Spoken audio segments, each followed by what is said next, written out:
पीछे हटने के बाद हमारे ही पोस्ट पे आके कब्जा कर लिया। कैप्टन सौरभ कालिया को इन सब पकड़ के आंख निकाल दिया था सब। हमें लोगे नहीं दिख रहा, वो पिन पॉइंट निशाना मार रहे थे। उस समय इजराइल ने हमारी हेल्प किया था। इजराइल ने हमें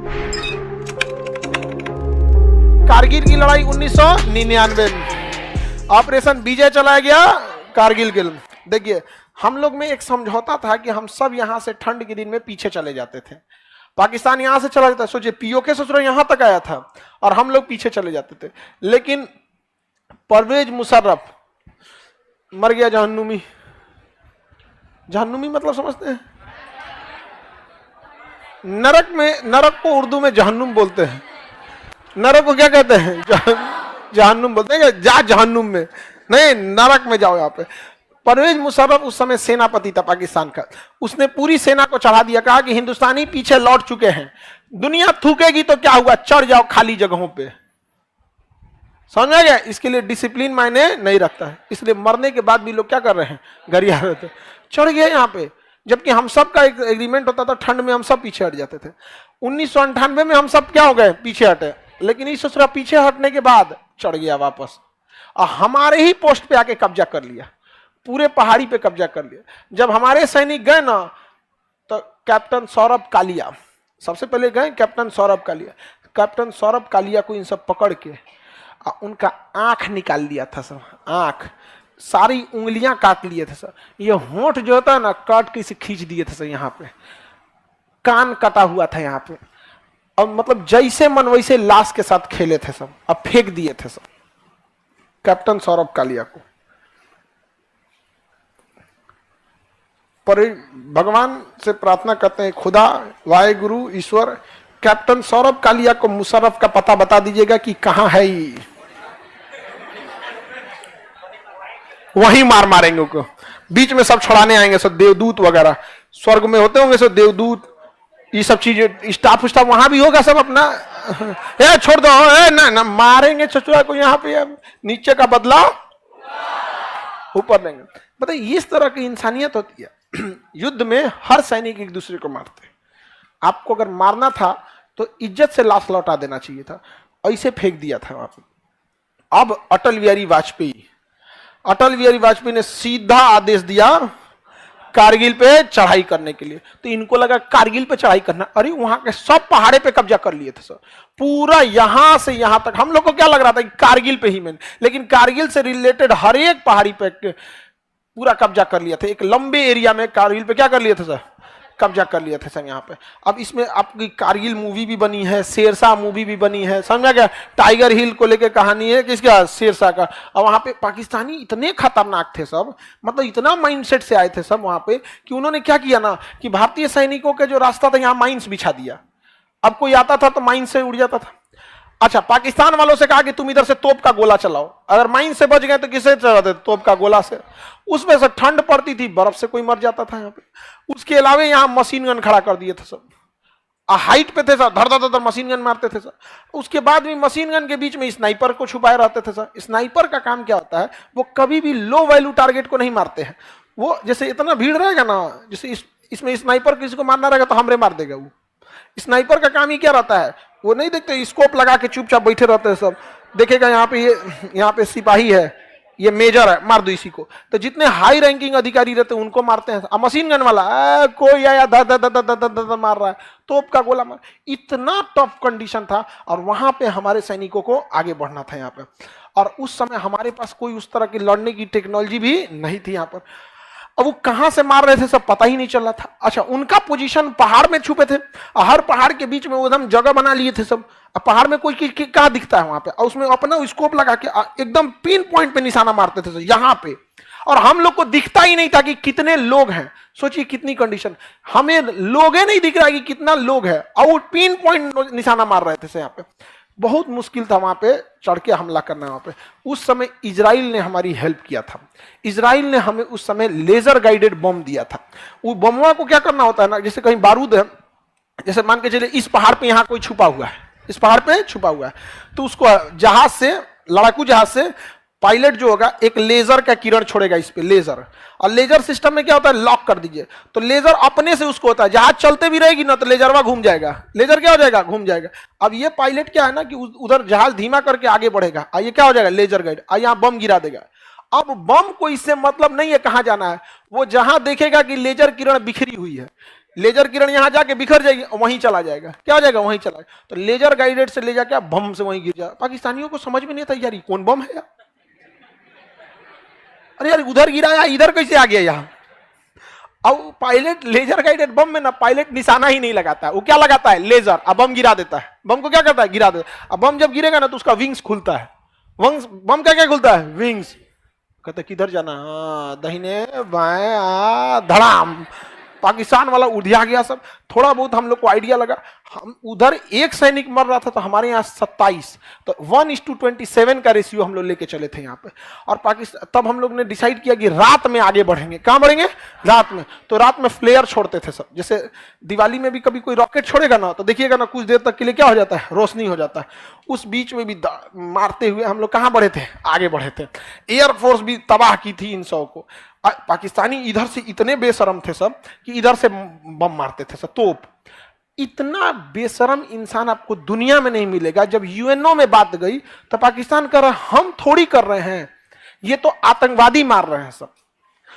तो एक बात बताओ, आतंकवादी के पास गोला बारूद होता है, तोप कहां होता है? तो भारतीय सेना ने कहा कि ये तोप कहां से आ रहा है, तुम्हारे यहां आतंकवादी तोप लेके घूमते हैं, तो यूएनओ इसे आतंकवादी देश घोषित कर दीजिए, सब मिलके तोप व्यवस्था कर देंगे सब। अब क्या हो गया यहाँ पे, अटल बिहारी वाजपेयी पूरा आग बबूला होते, कहें चाहे जो कुछ हो, एयरफोर्स को लगाइए, नेवी को लगाइए, आर्मी को लगाइए। तो नीचे से कौन मार रही थी, आर्मी, और ऊपर से एयरफोर्स। लेकिन क्लोज लड़ाई में एयरफोर्स भी कुछ नहीं कर सकती थी। अरे क्लोज लड़ाई होगी आमने सामने में तो कौन लड़ाई, कौन किसको मार देगा यहाँ पे, समझ में आ गया कि नहीं यहाँ पे। और उधर वो सब थे सब मशीन गन से जिसको मन, वो हाइट पे थे सब, पहाड़ ऐसे पत्थर फेंक देते थे सब, क्या फेंक देते थे, पत्थर। वहां पे भारतीय सेना को लड़ना था। कैप्टन मनोज पांडे, लखनऊ के मनोज पांडे, आज भी लखनऊ में जाएंगे तो एक मनोज पांडे चौराहा मिलेगा आपको, ऐसे गोरखा रेजिमेंट, वहां पे वो मारते हुए ना पूरा तोप का गोला बारूद मारते हुए उन के उसमें घुस गए बंकर में। लाइन से बंकर थे, सब बंकर को घेर लिए यहाँ पे, और उसका बंदूक फेंक के और गोरखा रेजिमेंट के पास एक चाकू होता है, खुखरी बोलते हैं उसको, अब देख के खुखरी से मार मार के ना सर अलग कर दिए। और जब पाकिस्तानियों का सर अलग हुआ ना तो उस सब बंदूक छोड़ के भागने लगा सब, वहां पे बंदूक छोड़ के क्या होगा, भागने लगा सब। चाकू से दौड़ा। देखिए हथियार से लड़ने से ज्यादा जिगर होना चाहिए यहाँ पर। उन सौ के घुस के घर में बंदूक फेंक के वो इंसान और किससे मार रहा है, चाकू से। अब पाकिस्तानी भी कंफ्यूज हो गए सब कि यार गोलियां कैसे चलाए, हमरे चाचा को मार रहा है वो। ये कम थे, कैप्टन पकड़ लिए को मेजर को, अल्ले अब मार रहे हैं। अब उधर से कोनो गोलियों नहीं चला पा रहा है, काहे वो करो मेजर जाएगा, मत मारो, ये लेके जाएंगे। अब मार दिए यहाँ पे। तब तक उधर से स्नाइपर रहते थे। स्नाइपर जो होते हैं सब ऐसा जगह छुपे रहते हैं जहाँ आपका ध्यान नहीं जाएगा, और ओढ़ के ढके रहते हैं सर। और भाई वहां स्नाइपर क्या कर दिए, मार दिए, स्नाइपर ही मारा था सब। यहाँ पे शेरशाह मूवी देखे, कैप्टन विक्रम बत्रा को किसने मारा, स्नाइपर। अच्छा, वो लड़ाई के मैदान से कहाँ रहते हैं सर, दूर रहते हैं सर। अब इतना तबाही हुआ, पाकिस्तान वाले भी मरना चालू किए सब। पाकिस्तान अमेरिका को कह रहा है बचाइए यहाँ पे, तो अमेरिका कहा कि यार इतना बेशरम तो हम भी नहीं है। अमेरिका क्या बोला, ऐसा तो हम भी नहीं यार, तुम इतना काहे करते, जब तुमको आतंकवादी ही भेजना था तो आतंकवादी भेजे रहते, ये तोप का गोला भेजे, पूरी दुनिया गरियारी है यहाँ पर। अब अटल बिहारी वाजपेयी ने कहा कुछ भी हो जाए यहाँ पे, उन्होंने जिम्मेदारी दिया किसको, नेवी को। इंडियन नेवी गई ब्लॉक मार दी पूरा पाकिस्तान को, ले। अब पाकिस्तान के पास अपन कौन सी होता है, सऊदी अरब से तेल की सप्लाई बंद।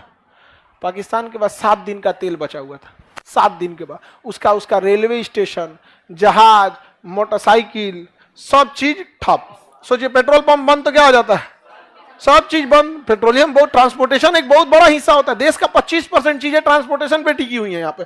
अब अटल बिहारी वाजपेयी ने कहा कि तोरा क्या लगता है हम कारगिल में लड़ेंगे, हाँ ये सब एयरफोर्स ने भी, ये सब किस दिन काम आएंगे सब। तो यहां से कौन घेर ली, और ऊपर से एयरफोर्स, और जमीन पे पहाड़ पे आर्मी। आर्मी ने जब सफाया चालू किया ना तो वहां से भाग भाग गए थे सब पाकिस्तानी। सब क्या हो गए थे सब भाग भाग।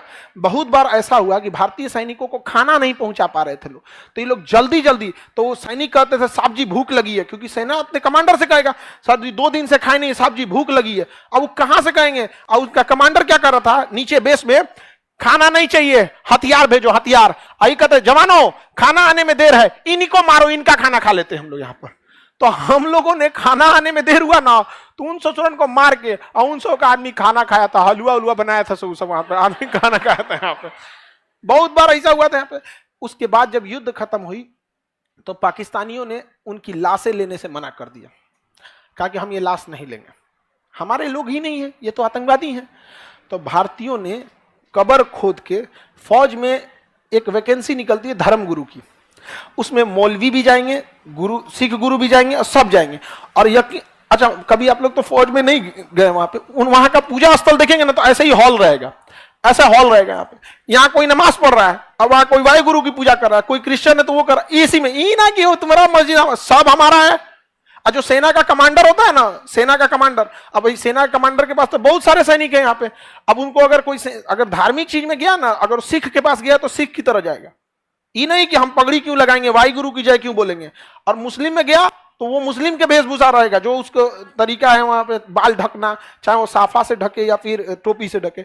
और जब अपने पूजा स्थल पे जाएंगे तो टीका लगाना पड़ेगा, और जब युद्ध के मैदान में आएंगे तो हेलमेट पहन के गोली खिलाना होगा यहाँ पर।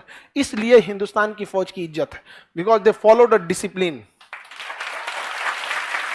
तो लाइफ में हमेशा याद है कि डिसिप्लिन, डिसिप्लिन का मतलब ये नहीं होता है कि आपको बस क्लास में डिसिप्लिन, आप जहां रहते हैं उस एरिया में भी डिसिप्लिन रहना चाहिए। यहाँ पे कहाँ क्या चीज है, हर चीज में आपको क्या होना चाहिए, डिसिप्लिन रहना चाहिए। डिसिप्लिन मतलब जो आपको जिम्मेदारी दी गई यू हैव टू फॉलो, चाहे कुछ भी हो जाए यहाँ पे। और हमारे इंडियन आर्मी ने धर्म गुरुओं को बुलाकर उन लोग की कब्र खोद के इज्जत से दफनाए थे लोग, जबकि कुछ सैनिक सब मना किए थे सब कि इन सब का भी हम लोग आंख निकाल लेते हैं। तो भारतीय सेना के जो कमांडर थे उन्होंने समझाया था कि जानवर और इंसानों में फर्क होना चाहिए, चाहे दुश्मनी कुछ भी हो, we have to follow discipline. और हम लोगों ने उनकी लाश को दफनाया था यहाँ पर। समझ में आया कि नहीं आ गया? अब वो चट्टा आंख निकाल लिए थे सब यहाँ पे, इसी सब चीज का भुगतते हैं। और उनकी बर्बादी यकीन मानिए ऊपर वाला करता है। पाकिस्तान की बर्बादी खुद खुदा करेगा अपने हाथ से, क्योंकि खुदा को सबसे ज्यादा अगर किसी ने बदनाम किया है ना, इन्हीं चोटों ने बदनाम किया है। नहीं समझ आया? तो कारगिल की लड़ाई जो थी बहुत अच्छा, अमेरिका कहा अटल बिहारी वाजपेयी को कि कारगिल की लड़ाई तत्काल बंद कीजिए। मैं आपको कहता हूं कारगिल की लड़ाई बंद कीजिए। यहाँ पे पाकिस्तान के प्रधानमंत्री हमारे यहाँ बैठे हुए हैं, तो अटल बिहारी वाजपेयी ने कहा कि कारगिल की लड़ाई हम कैसे बंद कर सकते हैं, ये पाकिस्तान के हाथ में है, आतंकवादियों को बोलिए वापस जाए। तो कह रहा है कि आप मत भूलिए अटल जी कि पाकिस्तान एक परमाणु संपन्न देश है। कहा कि बोलिए उसको मारे, बोलिए उसको मारे, वो मार जरूर देगा, लेकिन वादा करते हैं कि अगले दिन का सूरज पाकिस्तान का कोई व्यक्ति नहीं देख पाएगा। मारेंगे परमाणु बम यहाँ पे। हम उस खुश नसीब में से है ना जो हमने एक साथ अटल बिहारी वाजपेयी और एपीजे अब्दुल कलाम को देखा था। उसके बाद यह दिन अब भारत में किसी को नसीब नहीं होगा, क्योंकि अब देश, सिद्धांत, ये सब साइड हो गया है। अब राजनीति के लिए क्या सही है वही सही है, लेकिन अटल बिहारी वाजपेयी में ये चीजें थी। यहाँ पर आज भी यहाँ पर अटल बिहारी वाजपेयी और एपीजे अब्दुल कलाम, हमें नहीं लगता है कि ये लोग इंसान थे, अवतार थे ये किसी ना किसी चीज के यहाँ पर, वरना भारत को ये दो जोड़ी एकदम अतुलनीय है यहाँ पे। अभी के समय में क्या है, हमारी प्रधान राष्ट्रपति हैं द्रौपदी मुर्मू जी, बट क्या है ना कि वो एकदम वो राष्ट्रपति बनी तो उनकी शोभा और बढ़ गई, बट एपीजे अब्दुल कलाम के साथ ऐसा नहीं था। एपीजे अब्दुल कलाम जब राष्ट्रपति बने तो राष्ट्रपति पद की गरिमा बढ़ गई थी। समझ रहे हैं अंतर, समझ रहे हैं कि नहीं समझ रहे? एपीजे अब्दुल कलाम इसलिए फेमस नहीं है कि राष्ट्रपति हैं, इसलिए फेमस है कि वो कलाम साहब है। समझ में आया कि नहीं गया? वो राष्ट्रपति नहीं भी रहते तो उनकी उतनी ही इज्जत होती है यहाँ पे, और हम लोग उन्हें राष्ट्रपति के रूप में याद करते हैं, एक देशभक्त के रूप में याद करते हैं। नासा ने उनको बोला था कि आके हमें नासा ज्वाइन कर लिए, उन्होंने कहा कि देश को उन जैसे लोगों की जरूरत है। कहा कि हम शादी ब्याह किए, हमारा कोई नहीं है, बस एक हमारी भारत माँ है, और माँ को हम कैसे छोड़ सकते। ऐसे व्यक्ति थे यहाँ पर।